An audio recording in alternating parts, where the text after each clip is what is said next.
ಭಾರತ ದೇಶ ಗಣರಾಜ್ಯವಾಗಿ 75ನೇ ವರ್ಷಕ್ಕೆ ಕಾಲಿಟ್ಟಿದೆ. ಈ ಸುಸಂದರ್ಭದಲ್ಲಿ ನನ್ನ 15ನೇ ಆಯವ್ಯಯವನ್ನು ಮಂಡಿಸಲು ಹರ್ಷಿಸುತ್ತೇನೆ.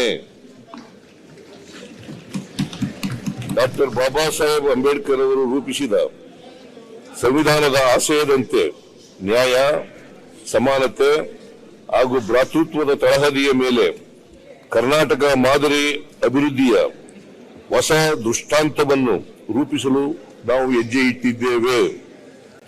ಸಾಮಾಜಿಕ ನ್ಯಾಯ ಎನ್ನುವುದು ನಮ್ಮ ನಂಬಿಕೆ ಮಾತ್ರವಲ್ಲ, ಅದು ಉದಾತ್ತ ಜೀವನ ದೃಷ್ಟಿಕೋನ. ಸಮ ಸಮಾಜ ನಿರ್ಮಾಣದಲ್ಲಿ ಬಸವಾದಿ ಶರಣರ ಕಾಯಕ ಮತ್ತು ದಾಸೋಹ ತತ್ವಗಳು ನಮಗೆ ಪ್ರೇರಣೆಯಾಗಿದೆ. ದುಡಿಮೆಯ ಒಂದು ಭಾಗವನ್ನು ದಾಸೋಹಕ್ಕೆ ಬಳಸಬೇಕೆಂಬ ಶರಣರ ಚಿಂತನೆ ಸಮಾಜದಲ್ಲಿ ಸಂಪತ್ತಿನ ನ್ಯಾಯಯುತ ಹಂಚಿಕೆ ಮಾಡುವ ನಮ್ಮ ಆಶಯಕ್ಕೆ ಆಧಾರವಾಗಿದೆ.